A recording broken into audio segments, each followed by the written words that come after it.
Hello everyone. तो हम पढ़ रहे थे बुक जीत आपकी, जिसके राइटर है शिव खेड़ा।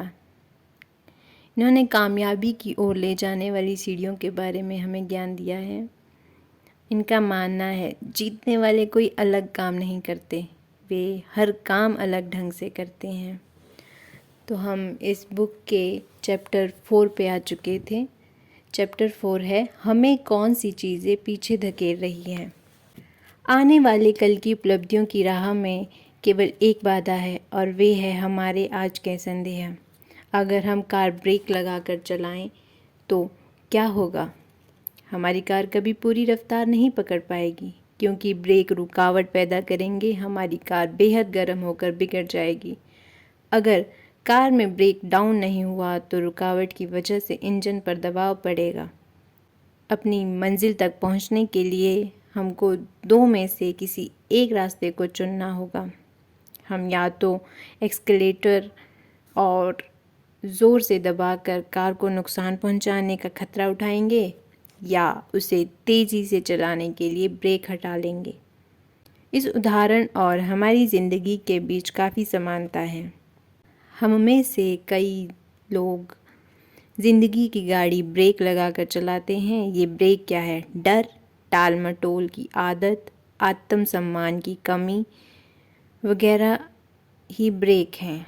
यदि चीज़ें हमें कामयाब नहीं होने देती, भावनाओं से इस ब्रेक को सही नज़रिए, ऊंचे स्वाभिमान और जिम्मेदारियां कबूल करके हटाया जा सकता है।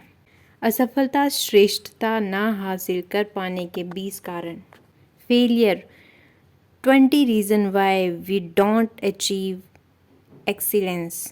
ज़िंदगी एक 10 गियर वाली साइकिल की तरह है। हम में से ज़्यादातर लोगों के पास ऐसे गियर हैं जिनका हम कभी इस्तेमाल नहीं करते। ऐसी 20 वजह हैं जो हमें असफल बना सकती है। इन वजहों को दूर कर हम अपनी सफलता की राह में बाधा बनने वाले ब्रेकों को हटा सकते हैं। पहला है खतरे उठाने से बचना। सफलता पाने के लिए सोच समझकर खतरे भी उठाने पड़ते हैं। खतरे उठाने का मतलब बेवकूफ़ी भरा जुआ खेलने और गैर जिम्मेदारियां बरतना नहीं होता। कई बार लोग गैर जिम्मेदारीपूर्ण और उटपटांग कामों को करना खतरे उठाना मान लेते हैं। इस वजह से जब उन्हें बुरी नतीजे मिलते हैं तो वे अपनी किस्मत को दोष देते हैं। खतरे का मतलब अलग अलग इंसान के लिए अलग अलग हो सकता है और यह ट्रेनिंग का नतीजा भी होता है।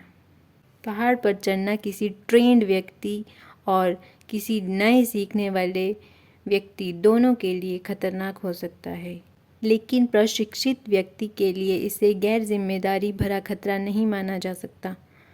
जिम्मेदार ढंग से खतरे उठाने के लिए ज्ञान, प्रशिक्षण, ध्यानपूर्वक अध्ययन, आत्मविश्वास और काबिलियत की ज़रूरत होती है।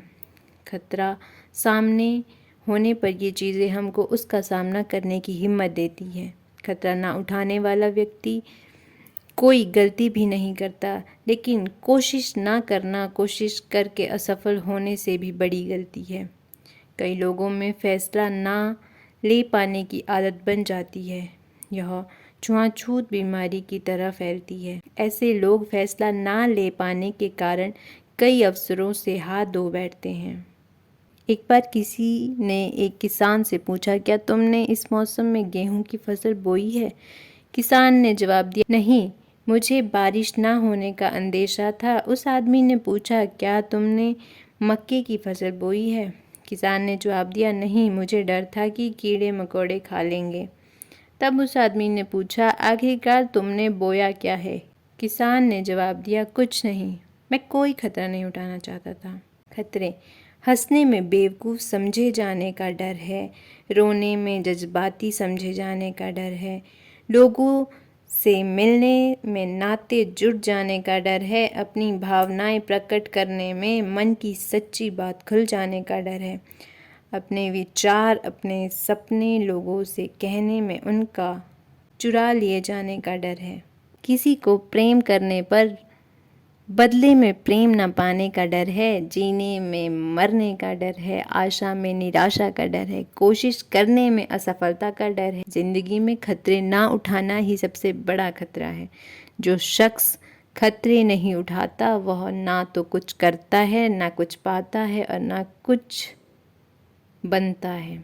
वे ज़िंदगी में दुख दर्द से तो बच सकते हैं, लेकिन वे सीखने, महसूस करने, बदलाव लाने, आगे बढ़ने या प्रेम करने और जीवन जीने को सीख नहीं पाते।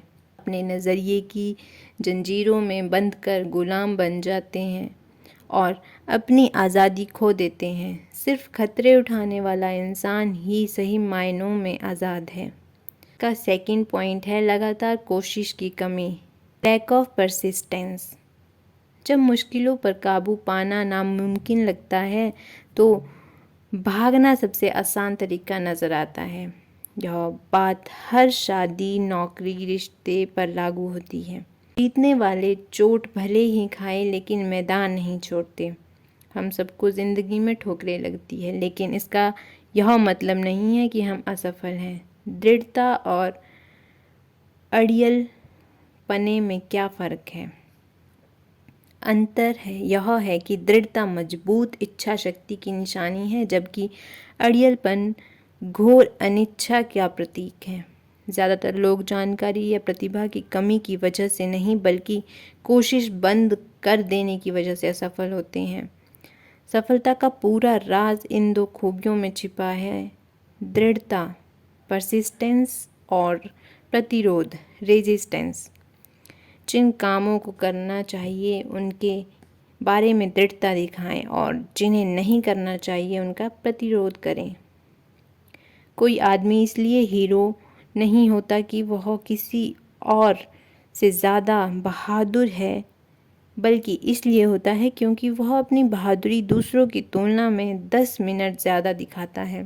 का तीसरा पॉइंट है इच्छा फौरन पूरी करने की चाह, इंस्टेंट ग्रेटिफिकेशन।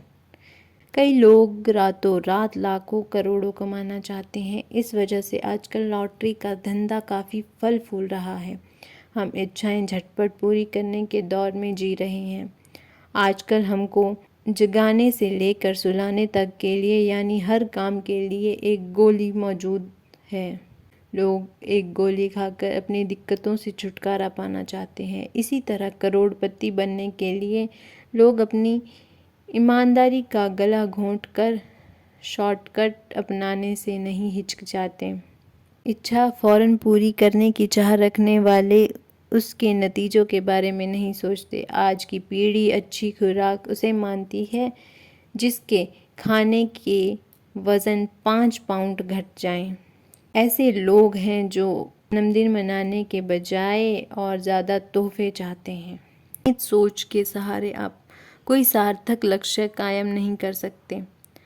प्राथमिकताएं तय न करना, लैक ऑफ प्रायोरिटीज़। लोग प्राथमिकताओं की अदला बदली करते हैं, जबकि ऐसा नहीं करना चाहिए। उदाहरण के तौर पर रिश्ते निभाने के लिए वे समय और स्नेह का मुआवजा पैसों और तोहफों से चुकाना चाहते हैं। कुछ लोगों को अपनी बीवी बच्चों के साथ हिल मिल कर वक्त गुजारने के बजाय अपनी गैर हाजिरी का हर्जाना चीज़ें खरीद कर चुकाना अधिक आसान लगता है। अपनी प्राथमिकताएं तय न कर पाने के कारण हम वक्त बर्बाद करते हैं।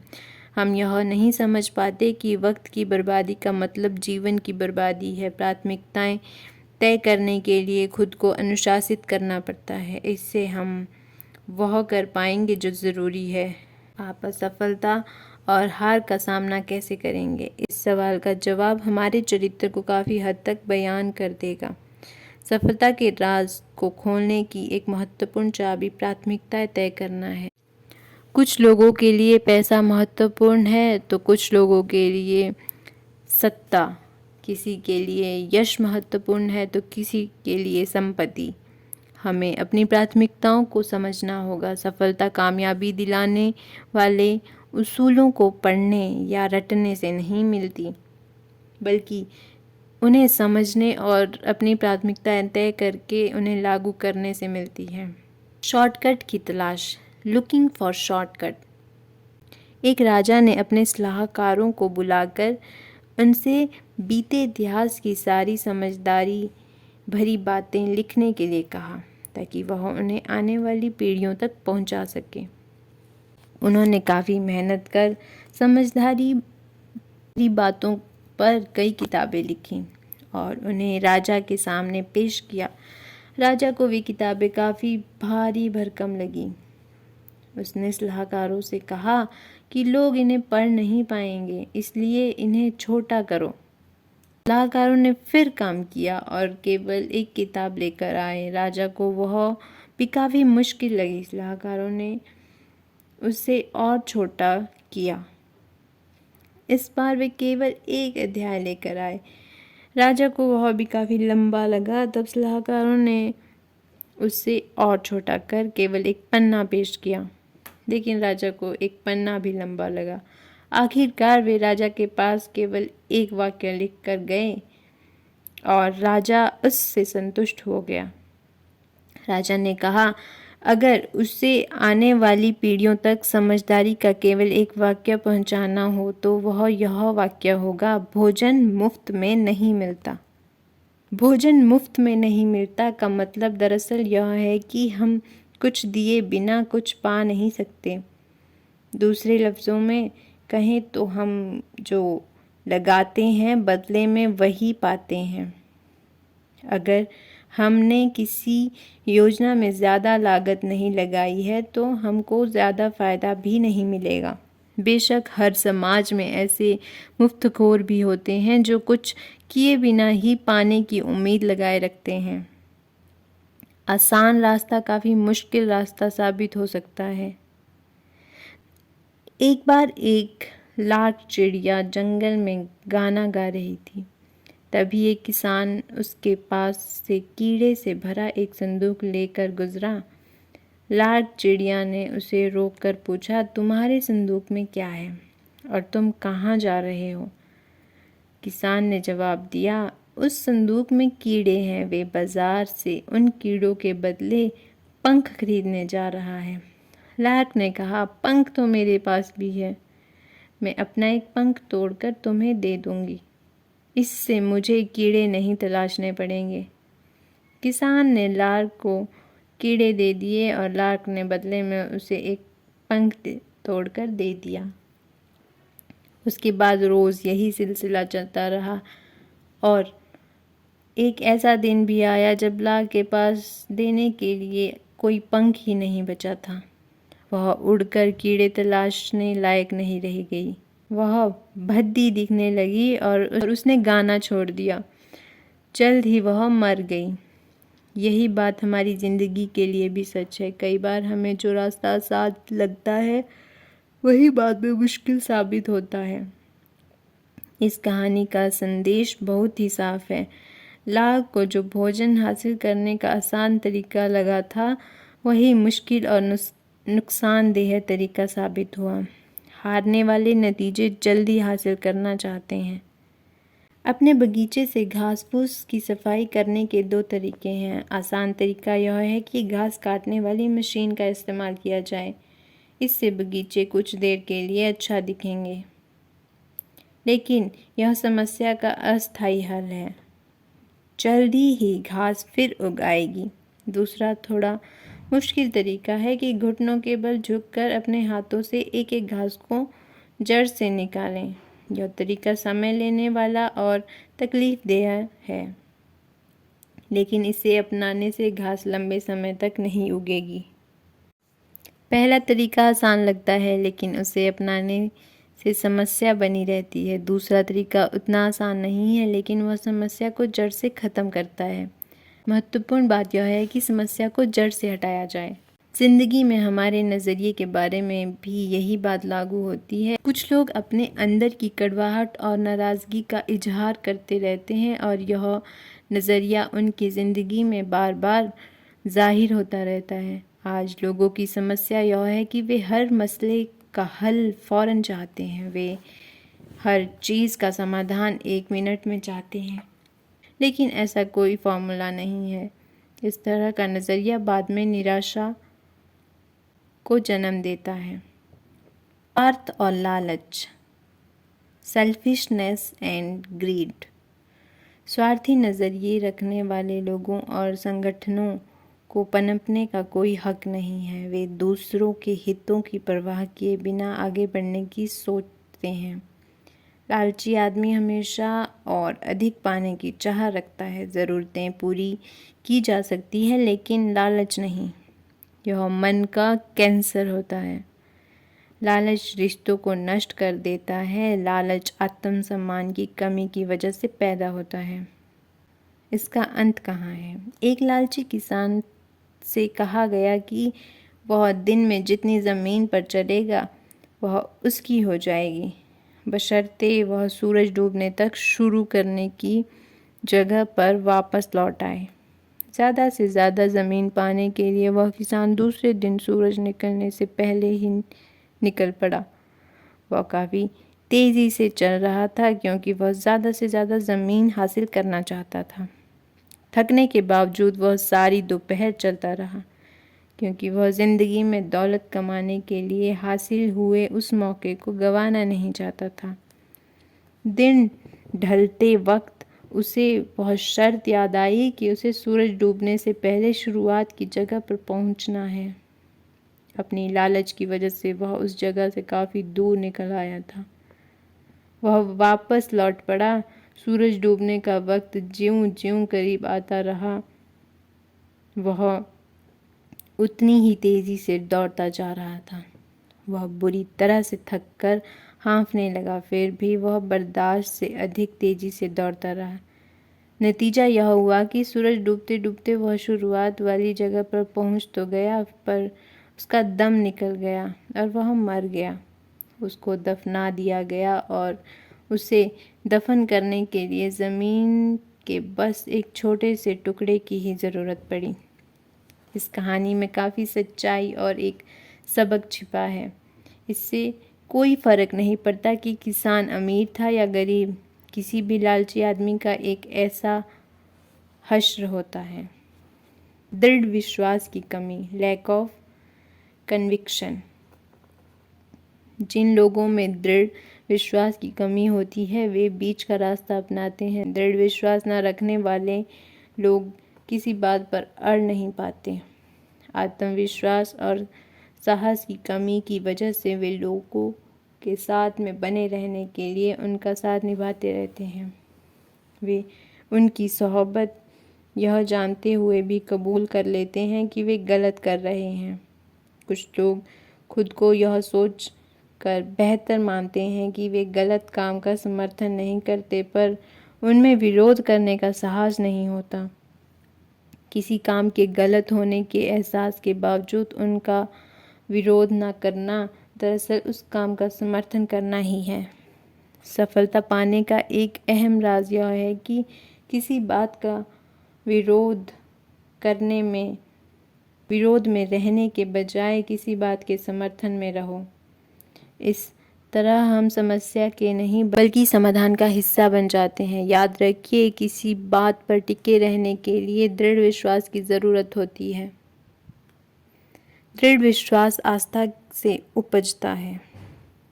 कर्म के बिना आस्था एक भटकाव बन जाती है। आस्था चमत्कारों का इंतज़ार नहीं करती बल्कि चमत्कारों को जन्म देती है। अगर आप सोचते हैं कि आप कर सकते हैं या आप यह सोचते हैं कि आप नहीं कर सकते हैं तो आप दोनों ही तरह ठीक हैं। हमारी ज़िंदगी में बुरे लम्हे आते हैं, हम सभी गिर कर चोट खाते हैं। ऐसे पल हम सभी की ज़िंदगी में आते हैं जब हमें खुद पर अविश्वास हो जाता है और हम खुद पर रहम खाने लगते हैं। असली बात यह है कि ऐसी भावनाओं से उभर कर अपनी आस्था को फिर कैसे कायम किया जाए। दुनिया में 3 तरह के लोग होते हैं। लोग काम को अंजाम देते हैं, कुछ लोग काम को अंजाम तक पहुंचते हुए देखते रहते हैं, कुछ लोग कुदरत के नियमों को ना समझना, lack of understanding of nature's law. सफलता उसूलों का नाम है और ये उसूल कुदरत के हैं। बदलाव कुदरत का उसूल है। किसी बीज को पेड़ बनने के लिए नहीं बोएंगे तो वह सड़ जाएगा। आप चाहे या ना चाहे बदलाव तो होना ही है या होकर रहेगा। हर तरक्की बदलाव का नतीजा होती है, पर ज़रूरी नहीं कि हर बदलाव की वजह से तरक्की हो। हमें बदलाव का जायज़ा लेना चाहिए और उन्हें तभी कबूल करना चाहिए जब वे वाजिब लगें। किसी चीज़ को जांचे बिना कबूल कर लेना आदमी के ढीला स्वभाव को दर्शाता है। ऐसा करना आत्मविश्वास और आत्म सम्मान की कमी की निशानी है। परंपरा के बारे में काफ़ी कुछ कहा जा सकता है। केवल तरक्की के लिए तरक्की करना एक तरह का कैंसरग्रस्त सोच है। यह चारों ओर फैल रही नकारात्मकता है। यह तरक्की नहीं, बर्बादी है।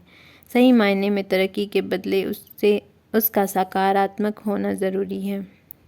सफलता किस्मत से नहीं, कुछ नियमों का पालन करने से मिलती है। इच्छा शुरुआती बिंदु है। हम जैसा बोएंगे वैसा काटेंगे। हम सकारात्मक बीज बोएंगे तो हमारी सकारात्मकता की फसल कई गुना बढ़कर मिलेगी। आप जैसे विचार का बीज बोते हैं वैसा ही कर्म फलता है। कर्म का बीज बोने पर आदत वैसी ही फलती है। आदत का बीज बोने पर चरित्र वैसा ही फलता है। चरित्र का बीज बोने पर किस्मत वैसी ही फलती है। इस सब की शुरुआत एक विचार से होती है। ऑफ अट्रैक्शन, हम उन चीज़ों की ओर आकर्षित नहीं होते जिन्हें चाहते हैं, बल्कि उन चीज़ों की ओर आकर्षित होते हैं जो हमारे जैसी ही होती हैं। यह पुरानी कहावत बिल्कुल सच है। चोर चोर मौसेरे भाई। योजना बनाने और तैयारी करने की अनिच्छा। जीतने की इच्छा सभी में होती है, मगर जीतने के लिए तैयारी करने की इच्छा बहुत कम लोगों में होती है। ज़्यादातर लोग अपनी ज़िंदगी के बारे में योजना बनाने के बजाय पार्टी और छुट्टियों के बारे में योजना बनाने में वक्त बिताते हैं। तैयारी का मतलब है योजनाबद्ध ढंग से अभ्यास करना। जीतने वाले खुद पर दबाव बनाए रखते हैं। यह तैयारी दबाव जीत की चिंता किए बिना की जाने वाली तैयारी का होता है। अगर हमारी तैयारी खराब है तो हमारा खेल भी खराब होगा, क्योंकि हम वैसा ही खेलते हैं जैसा हमारी तैयारी होती है। सफलता और असफलता के बीच उतना ही अंतर होता है जितना कि सही और लगभग सही के बीच होता है। जिस्म और दिमाग को पूरी तरह तैयार करने के लिए कुर्बानी और आत्म अनुशासन की ज़रूरत होती है। सामान्य बना रहना काफ़ी आसान है, लेकिन सबसे बेहतर बनना काफ़ी मुश्किल है। इसलिए कोई ताज्जुब की बात नहीं है कि सामान्य लोग आसान रास्ता अपनाते हैं। तैयारी का मतलब होता है अपनी गलतियों से सीखना। गलती करना कोई बुरी बात नहीं है। हम सभी गलती करते हैं, लेकिन गलती को दोहराने वाला आदमी मूर्ख होता है। हम में दृढ़ता इन चीज़ों से आती है: उद्देश्य, योजना, गर्व, अभ्यास, कीमत, धैर्य, तैयारी, सिद्धांत और पॉजिटिव एटीट्यूड। का 10वां पॉइंट है बहाने बनाना, रैशनलाइजेशन। जीतने वाले बारीकी से जांच परख तो करते हैं, पर बहाने नहीं बनाते। बहाने बनाना हारने वालों की आदत होती है।